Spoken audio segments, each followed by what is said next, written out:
Welcome back, sports gamers. It's the Natural here to go over with the newest tidbits and details from Madden NFL 22 franchise. Here with my main man, Four Verts. What's going on?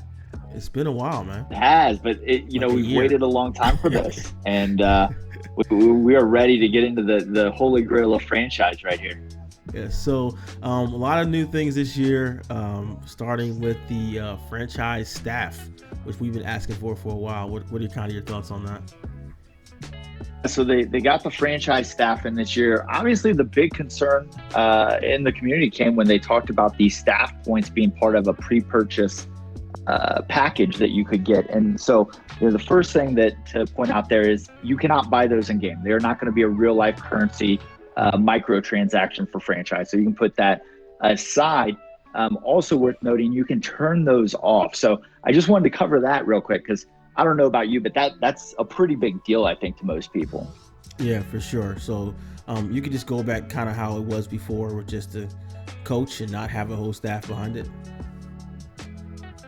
No, so you still would have the staff, but really what's happening now is they can't use that pre-order bonus, right? Gotcha. You can turn that off for your league. So that 100 points you get from pre-ordering, you can't necessarily bring that in and start with the super staff. So that's a good stuff. But overall, defensive coordinators, offensive coordinators.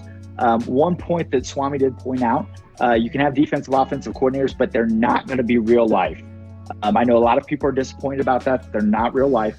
It was notated, though, that they plan to get real life in the future. It just didn't work out from a logistics standpoint. So there's a lot of people out there saying, hey, I want to have, my Matt Eberflus from Indianapolis or, whoever, your Eric Bieniemy from Kansas City. Gotcha. Don't fret. Those will come, but they're just not going to be there this year. Yeah.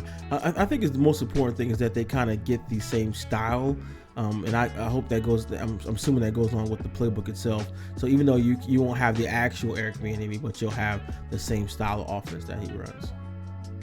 And they mentioned that is going to be in play. So I look to see how well that's done. That'll be something that'll be really interesting to watch throughout the season as it unfolds. Yeah. So moving on to kind of the staff points, another addition to kind of help you build out your staff and have use different points to focus on that and different things. Like, what are your thoughts on the staff points? The staff points are a really interesting concept here, and we talked about the pre-order piece of that, but you earn those throughout the year doing these weekly goals, right? So you can set your weekly goals, and those weekly goals will then give you staff points. Staff points are shared across the entire coaching staff, and you put those in there. Now, when you look at some of these staff perks you can purchase, right? You can get head coach, defensive coordinator, OC, or player personnel. What's really interesting to me is the defensive and offensive coordinator. One of the first ones you can unlock is the ability to have an X factor on that side of the ball, meaning if you don't have that perk purchased, you can't even equip an X factor on that side of the ball. Now, it's the first one, so everybody will get that quickly. I just think that's really interesting because if you think about the future of this mechanic, I could see maybe down the road, later on down the tree, you start with being able to put one on there, but maybe, halfway is two, at the end is three. Like, that could be a really interesting way, I think, for leagues to limit the amount of ability players on each side of the ball. Yeah, that's a big problem with guys getting so many abilities. They kind of get loaded up. Somebody's whole secondary is all started up. But being able to limit that through the staff, I think that'd be pretty cool. For sure. I'm excited about that. All right, so the talent trees, they're replacing the old coach upgrade system. What are your thoughts on the kind of how the talent trees work in 22? It's really cool. So there's up to 60 unique talents right now. They're going to keep adding them post-launch. It's nice the way they broke them out, right? So the head coach is really going to focus on making his staff better or making players become better. And then they use the coordinators to kind of focus you, one side or the other. So it's interesting because you have to make choices. The trees split at various points. And so either you choose to maybe be more of a passing offense or running offense. Maybe you focus on pass rush or run defense on the defenses. So, every coordinator is going to be a little bit different, which gives you more of the feel of having better assistants below you. They don't have quarterback coach and DB coach, but they kind of make you pick and choose your OC to kind of fill those gaps as you go, which I think will be really interesting. I think you'll see guys fire coordinators in your franchise because they decide, hey, I really screwed that up I'd really like to do something different with my coordinator. Do you see that kind of in the future, them expanding this to in future games to, trying to have quarterback coach and other individual staff, or just kind of leaving at this level with the offensive defensive coordinator and player personnel?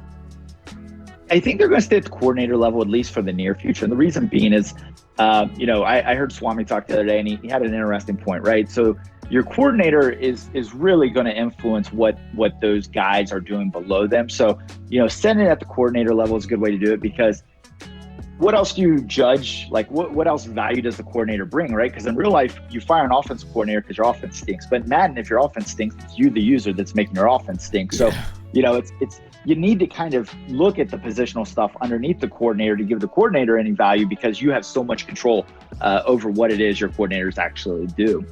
Yeah, for sure. So we kind of talked about talents. There's different there'll be 60 unique talents at launch with having multiple tiers. I'm assuming they say at launch. So when I hear that, I'm thinking that that's some additional ones that they might add post-launch. Right. Yeah. And what's cool is they've also got these things. There's kind of the standard talents, and there's what do they call these renewable talents. And those are really cool. Right. So like you've got these ones you can use like once a season. There's one that'll unlock a hidden progression once a season if you get it. It's towards the end of the talent tree.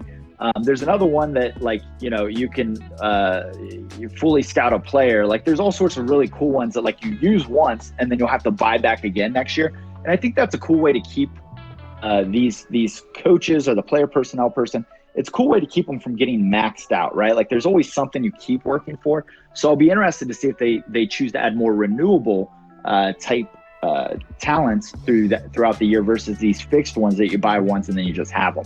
Yeah, it's interesting how they're going to balance those ultimate talents that they have there and how people can best utilize them. So for the staff movement, loan the franchise first time, you have a full coaching staff ready assembled for you. But if you're unhappy, like you said, you can fire them and hire someone else from the candidate pool.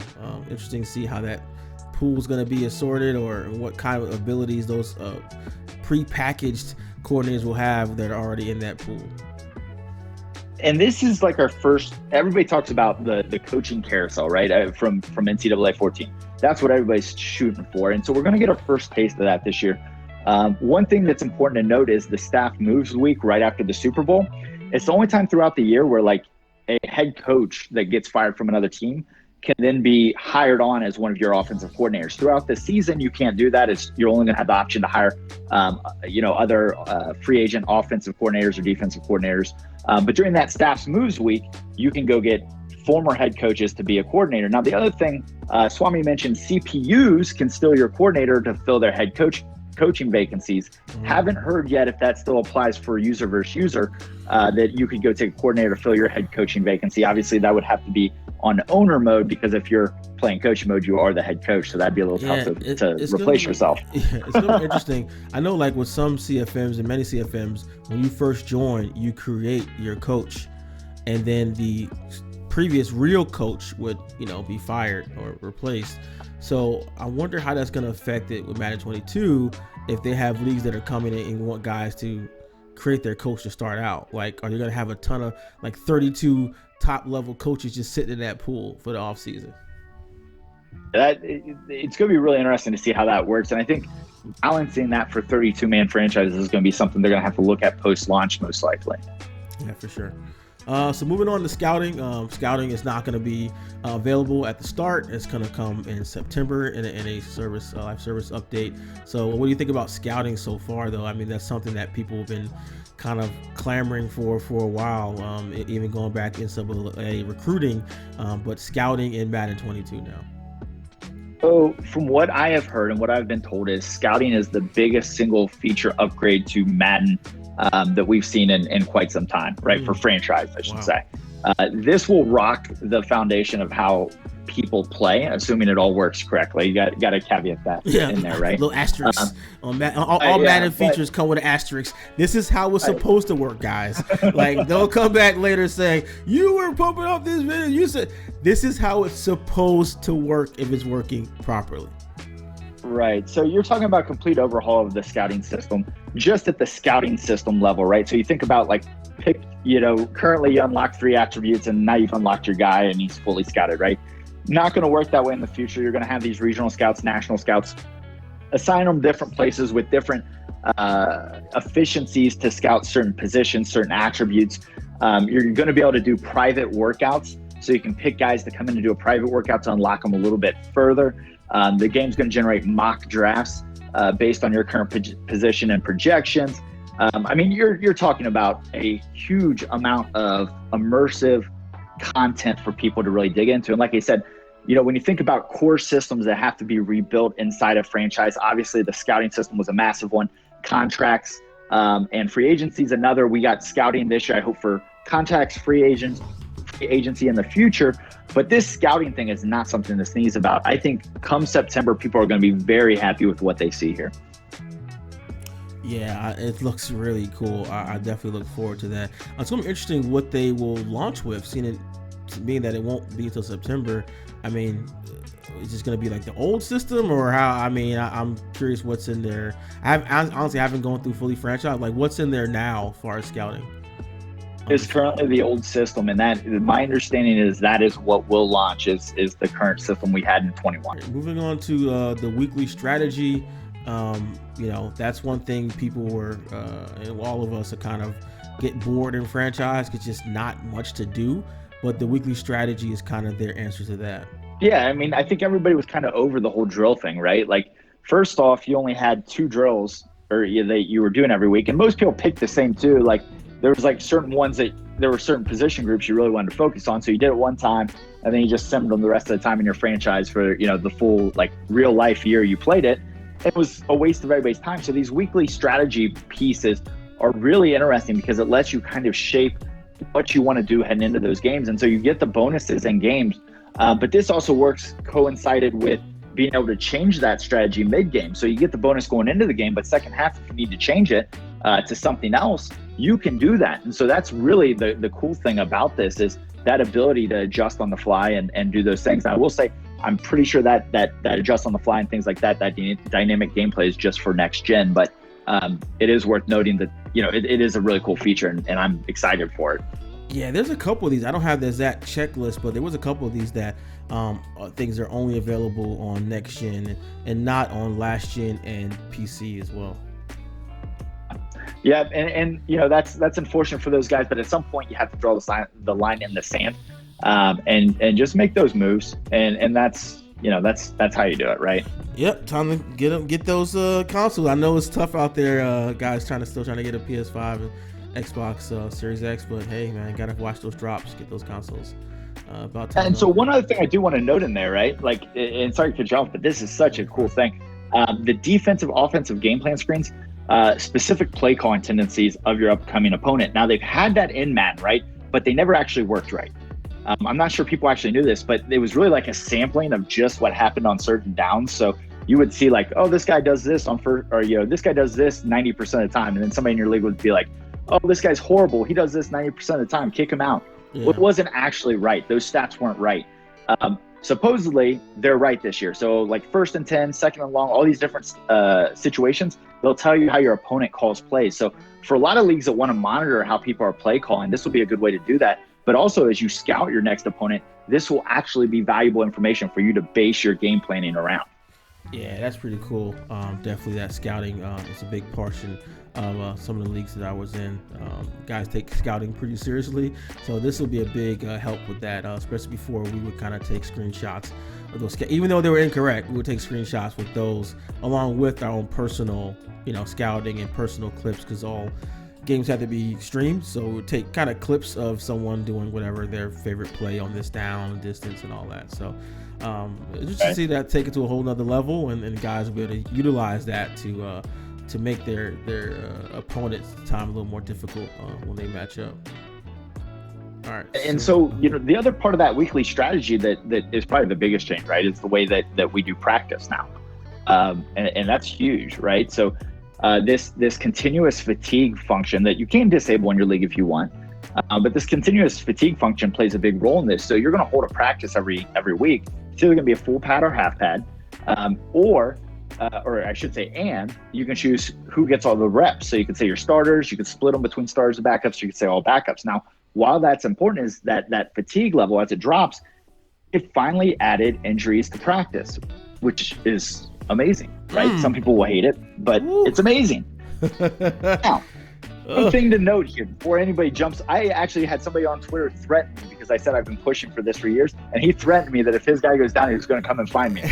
I will note right now that injury can only be a 1 week injury. So if they get hurt during practice, no matter what the injury is, it's only 1 week. So do not fret.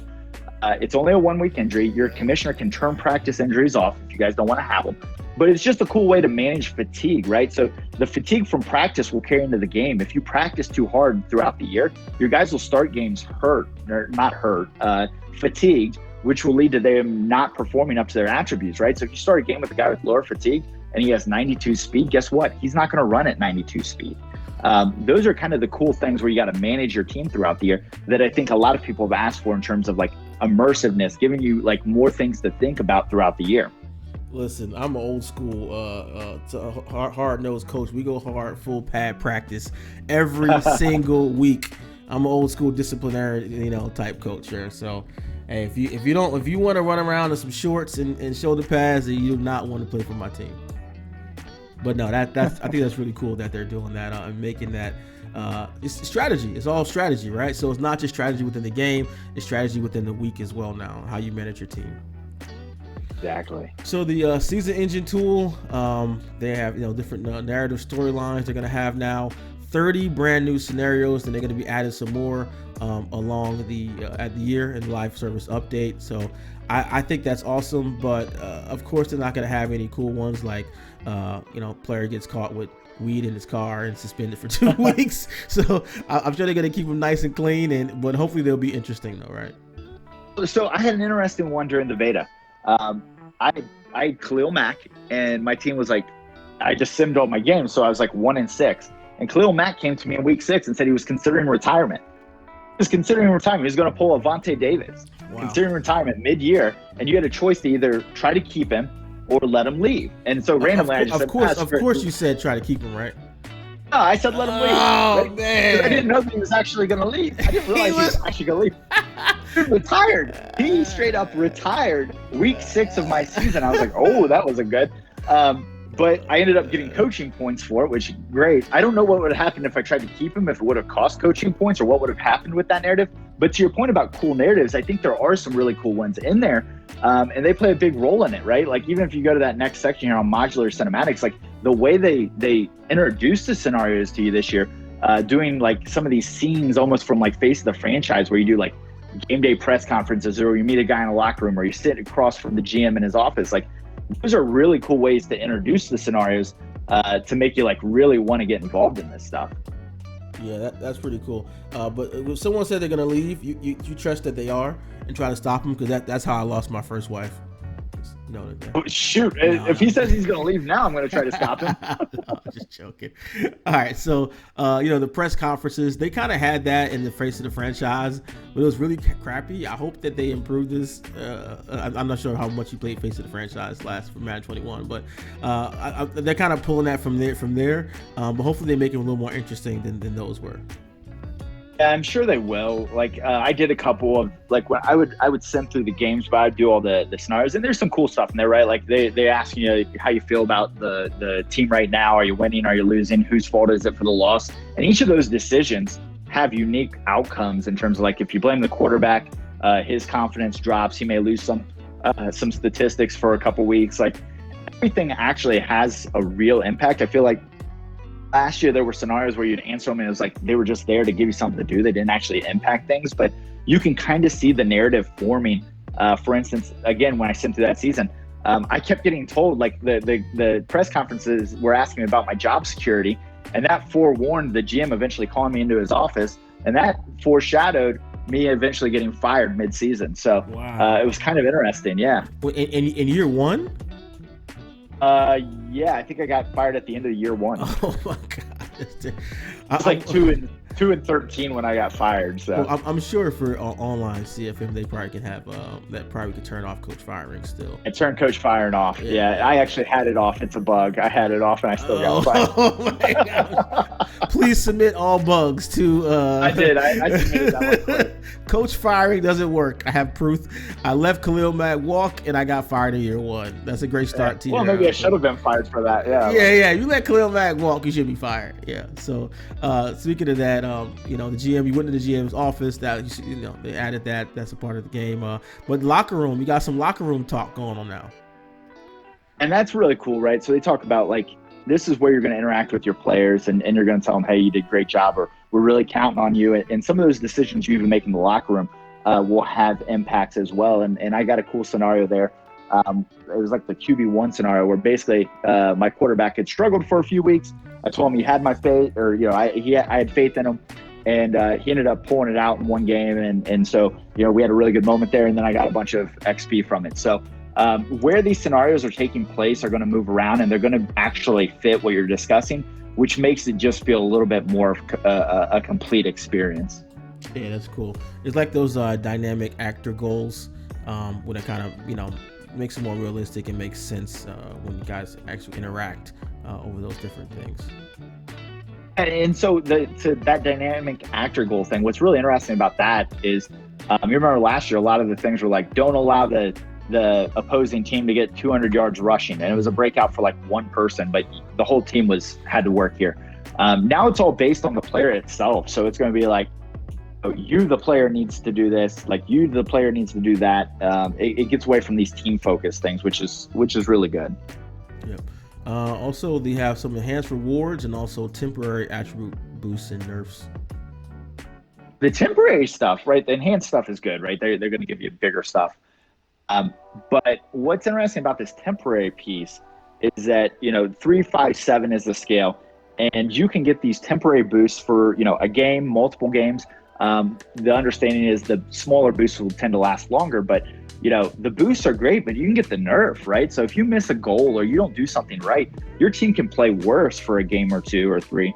And I think that's going to be really interesting because people are going to make these choices looking at their future schedule. Like, hey, if I miss this, I could very well be hurting for playing one of my biggest rivals next week. So a lot of decisions are going to get made about these things around scheduling and whatnot. So it's really interesting to see how they've put all this together. Yeah, for sure. That's going to be interesting to see. They got some permanent attribute boosts as well. So we had the ones, last year where the guy would come preseason and another player would say, hey, I want to mentor this guy. You would get, you would choose based upon your choices. He would get these boosts, but they usually were to kind of categories like finesse, pass block that weren't like to the major categories. So it's interesting to see how this one plays out with these new permanent boosts or improved permanent boosts. Yeah, the boosts are it's going to take some balancing. I think we may see some things that are a little OP to start the year, but hopefully they get it under control quickly. Yeah.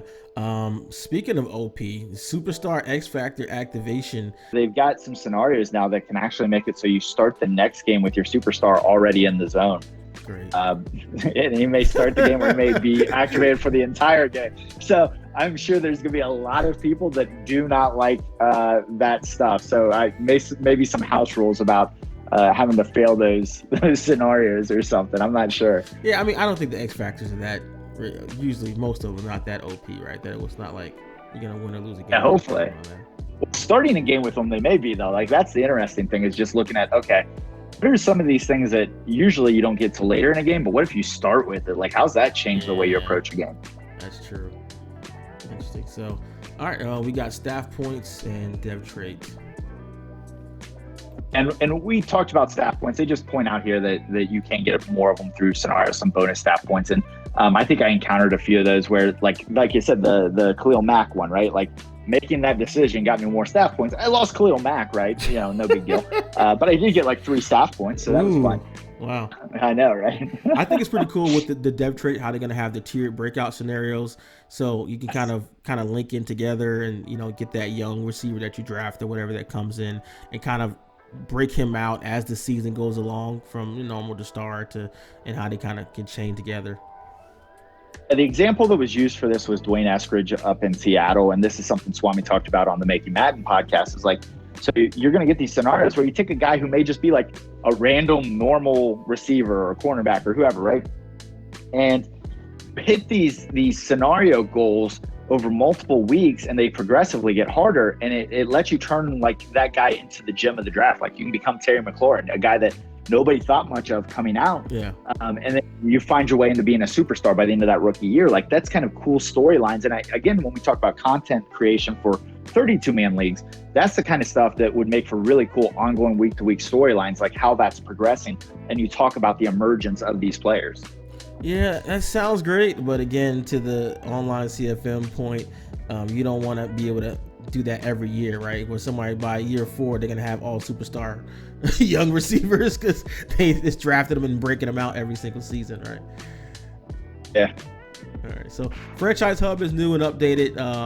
It looks, I don't know. I guess it's subjective. It's busy. It looks cool. It's busy. Yeah, I was gonna say, I don't know if it looks better. There's more information there at your fingertips for that. So I guess that's a good thing. But we talked about this prior to the show. Just like, I feel like there's more to do, but at the same time, I don't think it's very intuitive as far as like if I didn't read this, if I didn't know this, if I didn't follow Swami and all those guys, if I just loaded up, had no idea about any of this, I would be lost as hell in there. Yeah, it's a lot going on. Now they tried to help you, right? Because they tried to group it by like managed staff, managed roster, everything having to do with your players is in roster. Like, I think it's going to make sense after getting some used to. I didn't like to used to have to dig through to find like salaries and sign free agents. Like, I feel like getting it all on one screen and one like drop down menu makes a lot of sense. But yeah, there's definitely going to be a learning curve that comes with doing that. Yeah, but like you said, they kind of grouped those and under the home tab and all that. In the gameplay panel, we place under team information and salary cap and that. So it does make sense, but I definitely, like you said, a learning curve for people who aren't too familiar with some of these the new functionality. News tab, they got other stories there. I mean, I usually just have that. I like seeing the hilarious ones that people post on Reddit with the mistakes. Outside of that, I don't pay too much attention to the news tab in general. Let me throw you a little nugget here. You're going to want to do that, right? So when the new scouting's released, scouting used to kind of like you knew the specific stories to tell you what a player was going to get. I can tell you that they're going to play an even bigger role in this. And so you're going to want to really read those news stories each week and keep tabs on that. So, it's something that used to be kind of just something a lot of people passed over is going to be really important this year, especially with the improvements to the draft generators and whatnot. Okay, great. Something to pay attention to there. So you have different options in the franchise mode. A couple of things you mentioned that you can disable, turn on and off. But you'll be able to see all the members of your franchise listed easily. You don't have to kind of scroll through like you did previously, and it makes it a little more difficult to toggle people on and off with the old menu. But this menu makes it a lot easier to see people. But one missing feature from that we have heard people talking about is not able to kind of resort divisions or kind of move guys around teams around as you see fit. And it's set up for that, right? So from a quality of life standpoint, that'd be great. You kind of see that visually here that it should be easy enough to do. I think it's something that we may see down the road, but definitely something right now that isn't there and potentially should be.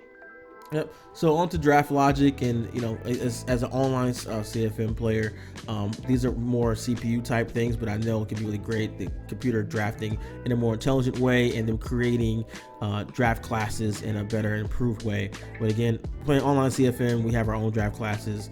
Obviously, we draft ourselves, so draft law doesn't matter. But this is really great for people who play versus. Well, so let's talk about that generator, right? So maybe you don't want to use create classes now. Maybe you'll want to use the generated classes, and here's why. So they did a lot of tuning around this, right? That a lot of the classes felt like there were like seven hidden development guys in them, and 5 of them were like 4th rounders, 60 overalls, and nobody liked that because it was just no value there. And so they've redone the draft class generator, really focused on, okay, those guys that once you fully scouted them and you know where they're supposed to go, those guys in the top 15, 20 of the draft, they're really going to have more of the hidden developments there, right? Like it's going to match. There's still going to be some gems, But they've really retuned the class to really say those can't miss prospects, those guys at the top, they are what we're telling you they are. Like the past, the can't miss quarterback may have been a 70 overall star. Like that's not what's going to happen here. So draft classes should be much improved. I think the generator is going to help a lot. And you're going to find that like drafting may actually be worthwhile. I know historically I always trade all my draft picks because the players were so awful, but with this improved quality, we may have to have T4 Verge drafting again. Yeah. No, that sounds great. I like having the real life names, real life guys. So unless they make a way you can put the names on these generated classes somehow, which I doubt that will happen, I'll probably still go with name, image, and likeness. Maybe in the future. That's right. College football. Let's go. All right. So on to progression and regression. Major pain point from last year. So much to the point where guys were turning off the Madden regression. So this year they're saying that that's improved and we might actually be able to use it. Yeah, it sounds like it's going to be improved, and specifically when it comes to the regression of those X factor players, right? So you talk about you had a way with the old players, you could figure out exactly how they were going to regress. Like I could run some test simulations and I know what was going to happen. Now that's not so easy. So it notes here that like the same two players in two different franchises could regress completely different. I think that'll be a good piece because there's more randomness to that dice roll that's happening, which is going to make guys maybe want to take chances or maybe not want to take chances on some of these older players. The other big piece here is that end of season development trait regression, right? They added it in last year and then everybody got so excited and then it didn't work or make any sense because your guy that just progressed at the end of the year regressed in the same week. And then you're like, wait a second, what just happened? So they've done some tuning there. It's going to put some logic in around older players, probably regressing over the younger players. There's different kind of goals in there that are going to be there to drive some of those things. So I'm just glad they touched on it, right? Like, is this the final version of this? Who knows? We'll see. It may still need tuning, but I think the fact they acknowledged that it wasn't quite what they expected it is a good first step in making this a usable feature. Yeah, I mean, a lot of times people, kind of get on the devs as far as different features, stuff like that. At the same time, you can't say, oh man, it's copy and paste, and then at the same time they put new stuff in. You're like, oh man, this stuff sucks. So it's like it takes time to get some things right. But we're like, we're happy to get these new features. Just hopefully they all work right, and they are improvements. But they look to be so. So on to other improvements, the trade logic and value as well. We see this every year, and really a CPU type update. Yeah. Constantly doing this. Historically, quarterbacks just didn't bring the value that we see in the NFL they actually bring. So those have been cranked up. If you have a really good quarterback, you're going to get really good value for them. And then the non-quarterbacks. So the problem was like people would always look at overall, and the reality is that doesn't explain everything. So the game recognizes that overall isn't everything now. So if you have like a super slow old guy, like he may not be his worth as a guy that's got a much lower overall but is young and fast. Like there's more play here now that wasn't there in the past, and I think that should help some of the people that play offline really appreciate the trading a little more. Yep. And just the last one is just authenticity as far as the 17-game season and New Jersey rules and all that. And the big thing we got in news outside of Madden was the helmets. So low key, I heard that might be something that be coming to a game later, but that's low key. So I think that's pretty awesome that they're gonna, if they do have that in the game as well, along with the updated jerseys and game season. And just a note there, like you can see what exactly features are going to old, past gen and next gen there. So that's a good way to wrap that up. And then, the helmet stuff, that'll be a lot of fun. Bengals fan, I want the white tiger helmets. Let's go full white tiger. Woo! As a Bengals fan, I apologize to you. As a Bengals fan, I want to give you condolences, my friend. All right, and thanks for coming on. I appreciate you going through that with us. Stay tuned. We got more Madden 22 coverage coming your way. I appreciate you joining us too. Like this video and subscribe now for more news, tips, reviews, and gameplay from all of your favorite sports games. Now, if you want to take your game to the next level with insider news, free games, and access to our private chat, join our Patreon, the link below, and subscribe to SGO Insider today.